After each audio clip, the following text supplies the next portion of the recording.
Max right here. Obviously, that BMF belt going to be trying to defend that for the first time on Saturday. But this fight, I think, just between you and Dustin, kind of BMF's defined. So as we sit here on fight week, just what are you feeling towards this matchup? I feel excited, man. Not many guys get to go out there and defend and fight a trilogy that they had 2 losses in already. So it's my second try. Trying not to go 0-6 here, so I'm excited. You had the first face-off of Fight Week with him yesterday. He said he was surprised how big you were a little bit. What was your takeaways from the stare-down? We just locked in, bro. He's a fighter. This guy's a dog, and you can see it in his face. If you guys wanted a reason to tune in and buy the pay-per-view, send that face-off to your friends because that's what it was, man. That was a great stare-off. We both locked in, and we're both ready. We know what's at stake. He got his last. This is his last dance, and I'm here to play spoiler. What's the vibes you've been getting from here so far? Technically enemy territory, but you're so loved. Are you feeling? What's it like with the people? How are they? People have been so nice, man. People are so great here. The food is amazing here, and just general, people are just loving it. At the end of the day. When we go out there, we do the walks. I was just doing an interview, and I was telling DC, I hope my ass get booed. You know what I mean? This is his last dance. He's representing your home state. Boo my ass. Because if we was in Hawaii, I'm pretty sure Hawaiians would be booing whoever I'm walking against, Yeah. Are you kind of embracing that side of things? Like, some people, some of your interviews, they're like, it seems like you have a little more edge than usual leading into this fight. It is what it is, I guess I want to play spoiler, That's what I do. It sucks. It sucks it's him, but like I said, man, I was 4-0 when I fought this man.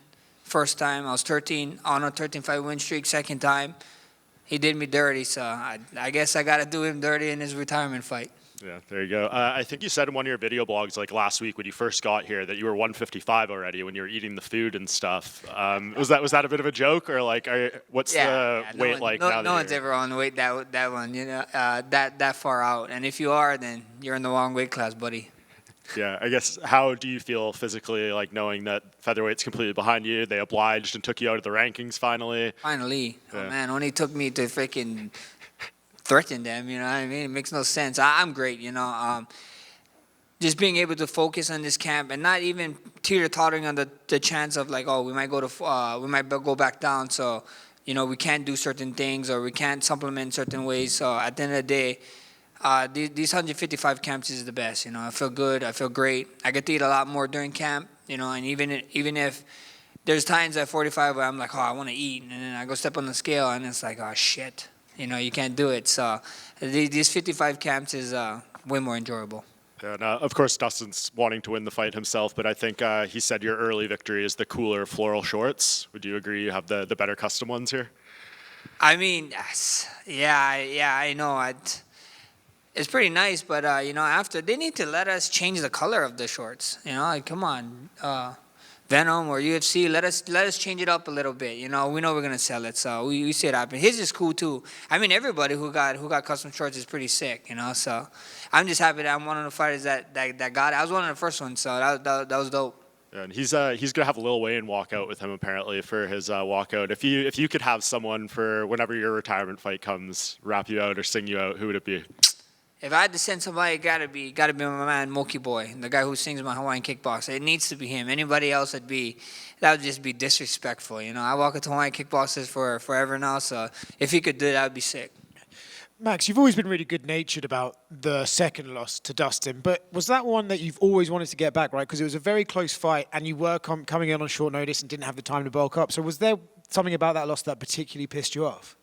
I'm not pissed. It is what it is. I signed up for the fight. Even if it was short notice, I took the fight thinking that I was gonna go out there and get my hand raised. So I'm not taking nothing away from him, but it was a very competitive fight. A lot of people, just because I had that one cut in the 4th round, I think I got the knee to the head, to the face, and that cut. They thought it was a very different fight, but it's a super competitive fight, and it is what it is. I can't wait to go out there and show people Saturday night what we've been working on. You mentioned about the last camp, you couldn't do too much because you might be going back down to featherweight. Now you've done this camp. Do you feel a difference? Thinking even that camp this is a much better way to do it. Oh yeah, for sure. I feel a difference. My last fight, you guys see here, you guys could see my cheekbones way more. I'm sure. So, you know, I look kind of like a skeleton. So I'm just glad here, man. Yeah, you guys see the difference, you know, people are talking about it, you know, how big I am or how wide I am. So it just feels good, you know. I'm a Polynesian, you know, Hawaiian Polynesian. So I'm glad that I get to show that Polynesian big wrist, big ankle kind of thing, you know.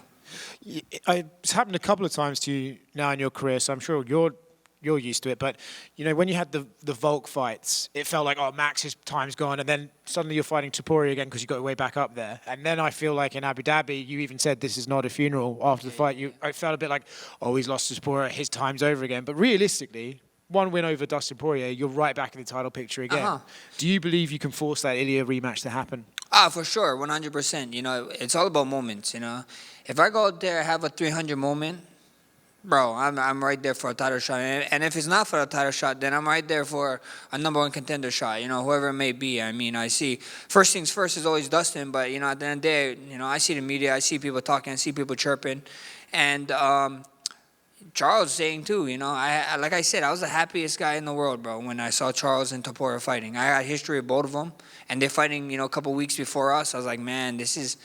You want a statement win, you got to go make a statement win, and you want to fight, you make it happen. I mean, look at the whole thing with Patty and Ilya. You know, like, it's the talk of town right now, and that was just a freaking curveball from left field. So at the end of the day, we're in the entertainment business. You know, you go out there, you get a moment.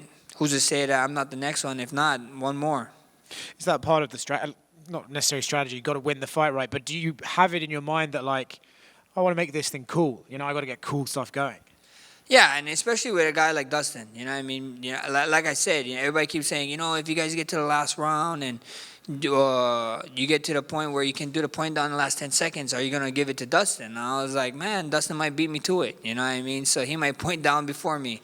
So that's just the kind of guy it is. And you look at all of Poirier's fights, you look at my fights, and, you know, go show me one boring fight, you know. Me and him are cut from the same cloth. We're your favorite fighter. You know, that would be the saying. So if you're trying to get somebody to watching mixed martial arts, tune in Saturday night. Yeah. For what it's worth, he said that if you point down at the ground, he's going to go for a takedown and try and get it in you. Yeah, I don't believe in that. I heard that. I ain't believing that one bit. He might act like it and then try and do an overhand left or something. Max, any chance you win this fight by guillotine? You have more than he does. I mean, I have two of them. I have 2 guillotines on my record, so, you know, but if the opportunity presents itself to say that you jumped the ghillie and the jump the ghillie man, it would be pretty cool. Max, over here. Your son, Rush, is growing up so much now. Has he given you any advice ahead of this fight? Nah. He's not really a fighter. He's a surfer. So even if he gave me some fighting advice, I'd be like, brother, we're not in the water, we're on land, so calm down with all that talk. I got you. And one more from me. You famously said you're the best boxer in the UFC. Your boss, Dana White, has gotten into boxing. What do you think of that and the Canelo-Crawford fight? I mean, it should be a fun one, man. Bro, a lot of people is counting out Terrence, but then, I mean, again, it's Canelo, so it should be a fun fight. I think so. It's going to be a much closer fight than a lot of people think is going to happen. I think Terrence can actually win in there, but, you know, we see what happens. Terrence looked like a big boy too, bro. He looked like a big boy, and he knows wrestling. You know, so at the end of the day, when he's in there in the clinches, I wouldn't be surprised of seeing trips or something from him. Max, overall, are you expecting a hostile crowd inside Smoothie King Center? And additionally, does that add fuel to your fire? For sure. I hope so. Like I said, man, I hope so. If the shoe's on the other foot, we're in Hawaii right now, bro, Hawaiians would be booing whoever's ass, you know, booing his ass to the stuff, even though he's so light. And even if I'm light, I hope so. You got to send this guy off, you know, farewell, do it right. Max, right over here. Back in 2023, you flew out to Singapore. You took on the Korean Zombie in his retirement fight. When you get to be kind of like that chosen one, does it make you feel any type of way? Does the fight week feel any different? And what's it like ultimately knowing that this is going to be their last fight ever? It's an honor, you know. He's a legend, you know. Talking about Korean Zombie, he actually flew me out. We did a bunch of stuff in Korea. I don't know if you guys saw on my YouTube and stuff, but he flew me out to do a bunch of things, seminars and meet and greets, and we got to do his Zombie Fight League. So that was cool, and he actually flying out for this one. So I became close with him and his family and his wife. So it's amazing. You know, they're coming all the way from Korea to come watch the fight. So that's amazing. So at the end of the day with Dustin, it's an honor, and you know, maybe we can build a friendship like that too. Are you hopeful that when it becomes your time to lay the gloves down, you get to retire in a favorable place like those two guys? I mean, we see what happens. You know, UFC Hawaii, is it ever gonna happen? I wouldn't hold my breath. But the next best thing is Las Vegas, baby. You know, the ninth island. So if I can get it there, I'll be happy. Thank you, man. What's up, Max? Hate to talk about the past, but I got to talk about the past here because this might be my only opportunity. When you knocked out Gaethje at 300, that feeling at the buzzer, all that, do you think that that's like the best a human can feel, like ever doing anything? Yeah, 100%. You know what I mean? That's the top of the top, bro. I mean, imagine for normal people, you know, like imagine you put $100 on red, right, and it hits. That's exactly what that moment is times 1,000. You know what I mean? Like I can relate to people. Like I stream over on Kick. You know what I mean? Come through and we do some steak streams, bro. I'm screaming like, oh, I knocked out Gaethje when I win, you know, like $100 buy, and you win like 10K. Like, holy shit, this is still amazing, you know. So, I'm for sure that feeling is unreal. And for the record, man, I'm from New Orleans, and I can tell you now, I'm not gonna boo you, bro. No, So, brother, you gotta boo me right now, bro. You gotta do him right, you know. But someone boo his ass, boo this man. I can't do it, Max. I can't. Thank you, brother. Thank you.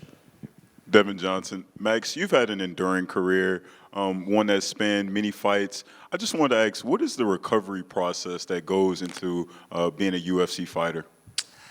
You know, it's a lot. You know, it takes a village, and I have a.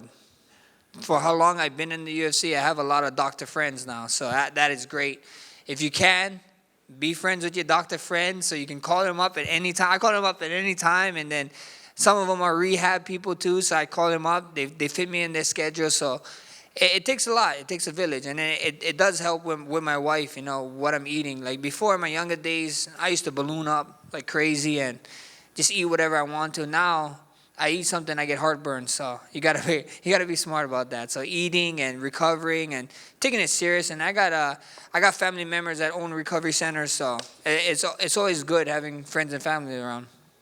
And I just wanted to say, how motivated are you going into this fight, knowing that you may never get a chance to fight Dustin Poirier again? Motivated as hell, man. Like I said, whenever you get a shot to try and get one of the loss, this man got 2 wins over me, you know. He got a win over one of my friends, and you know, in Hawaii football a long time ago, Cole Brennan era, they lost in the Sugar Bowl here, brother. This is terrible over here. Hawaii needs something in Louisiana, brother. Yeah, there you go, bro. That's what's up. Yeah. I just wanted to get your thoughts on Islam moving up to welterweight. And how do you think he's going to do out there? I think he'd be fine, man. I think he'd be good, you know. But people be sleeping on Jack, you know what I mean? And I think Jack is one of the best fighters in the world right now. And I think people is going to find out when that match happens. I don't know. I'm hearing rumors maybe October. I think it's going to be a fun fight, smart fight. But a lot of people counting out Jack for I don't know what reason. They just keep counting him out. Kind of reminds me of when I was like coming up and counting me out about certain fights. So, I mean, he is, you know, he's the number 2 pound for pound in the world right now. But he's the number 2 pound for pound in the world for a reason. So you got to respect that. But, you know, don't sleep on Jack. I think it's going to be a tough and fun fight. And also with Ilya, he's obviously said that he wants to move up to welterweight because he still wants to challenge Islam if Islam was to win. So do you think does it like muddy the waters for the lightweight division, do you think? I mean, we see what happens, you know. If he does that on the run that he's doing, I mean, it's kind of hard to deny that, you know, and that would be a freaking huge super fight. And with him having the punching power he has is just unreal, bro. So you can't count him out in whatever, in anything. But, I mean, who's to say? You know, that's not my job. I mean, if he goes up, he goes up. You know, he's his man. You know, do I want that fight back? 100%. But, you know, I can't be like, hey, stay down here, blah, blah, blah, and cry about it. So at the end of the day, if he does that, which he probably deserves it, not probably, he deserves it. So I think that would be a fun fight, too. I think that it'd be super interesting if that fight ever was booked. Thank you, guys.